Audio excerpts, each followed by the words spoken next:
তো আমার প্রাণপ্রিয় মাদানী চ্যানেলের দর্শক শ্রোতাবৃন্দ, হালাল রুজি উপার্জন করা, ব্যবসা বাণিজ্য করা, এটা কখনো খারাপ নয়, এটা কখনো গুনাহের কাজ নয়। আমাদের পূর্ববর্তী যারা আম্বিয়া কেরাম আলাইহিমুসসালাম ছিলেন, এরাও বিভিন্ন জন বিভিন্ন পেশা অবলম্বন করেছেন এবং রুজি রোজগার উপার্জন করেছেন।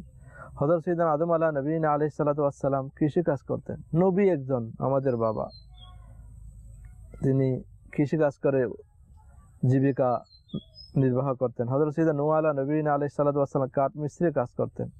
হযরত সাইয়েদনা ইদ্রিস আলাইহিস সালাম দর্জির কাজ করে জীবিকা নির্বাহ করতেন। হযরত সাইয়েদনা হুদ আলাইহিস সালাম এবং হযরত সাইয়েদনা সালেহ আলাইহিস সালাম ব্যবসা করতেন। হযরত সাইয়েদনা ইব্রাহিম নবীনা আলাইহিস সালাতু ওয়াস সালাম ক্ষেত খামার করতেন। হযরত সাইয়েদনা শুআয়ব আলাইহিস সালাম পশুর কেশ ও পশম ইত্যাদির মাধ্যমে জীবিকা অর্জন করতেন। হযরত সাইয়েদনা মূসা নবীনা আলাইহিস সালাতু ওয়াস সালাম মেষ ভেড়া চরাতেন। হযরত সাইয়েদনা দাউদ নবীনা আলাইহিস সালাতু ওয়াস সালাম বর্ম তৈরি করে দিন প্রতিবাদ করতেন, অর্থাৎ নিজের জীবিকা অর্জন করতেন। হযরত সাইয়েদনা সুলাইমান আলাইহিস সালাম, যিনি তদানীন্তন গোটা ভূপৃষ্ঠে বাদশা ছিলেন, এমন বাদশা আর হবে না। আল্লাহ তাআলা আগেও করেন না এবং পরেও করবেন না। গাছের পাতা ও ছাল দিয়ে পাকা চাটাই, মাদুর, টুকরি ইত্যাদি তৈরি করে জীবন যাপন করতেন।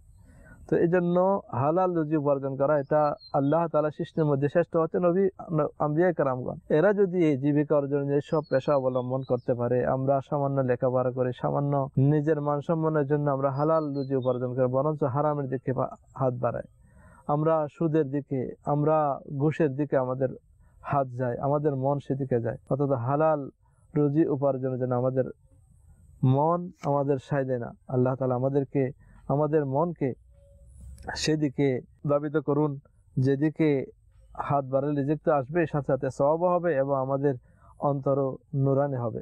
আল্লাহ তাআলা আমাদেরকে তৌফিক নসিব করুন। এই জন্য আমাদেরকে হালাল রুজি উপার্জনের জন্য চেষ্টা করতে হবে। সাহাবায়ে কেরাম আলাইহিম রিদওয়ান বিভিন্ন ধরনের পেশা অবলম্বন করেছেন। তিনজন খলিফা অর্থাৎ হযরত সাইয়েদনা আবু বকর সিদ্দিক রাদিয়াল্লাহু তাআলা আনহু, হযরত ওমর ফারুক আযম রাদিয়াল্লাহু তাআলা আনহু এবং হযরত সাইয়েদনা উসমান গনি রাদিয়াল্লাহু তাআলা ব্যবসা করতেন। হযরত সাইয়েদনা মাওলা আলী কাররামাল্লাহু তাআলা ওয়াজহাহুল করিম ইজহার নামের নিজে জন্মায় এমন ঘাস জঙ্গল মরুভূমি থেকে কেটে এনে মদিনা মুনাওয়ারায় এনে বিক্রি করতেন, মজদুরি করতেন। তাছাড়া খায়বার বিজয়ের পর ক্ষেত খামারও করতেন। হযরত সাইয়েদনা হাতিব ইবনে আবি বালতা রাদিয়াল্লাহু তাআলা মদিনা মুনাওয়ারা রুটি সরবরাহের কাজ করতেন। হযরত সাইয়েদনা সালমান ফারসি রাহমাতুল্লাহ রাদিয়াল্লাহু তাআলা আনহু চাটাই তৈরি করে বিক্রি করতেন। হযরত সাইয়েদনা আমর ইবনে আল আস রাদিয়াল্লাহু তাআলা আনহু, হযরত সাইয়েদনা জুবাইর রাদিয়াল্লাহু তাআলা আনহু কসাই ও গোশত বিক্রির কাজ করতেন।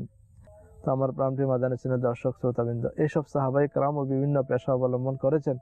আল্লাহ তাআলা আমাদেরকে এইসব পেশা অবলম্বন করে আমাদের হালাল রুজি উপার্জন করার তৌফিক নসিব করুন।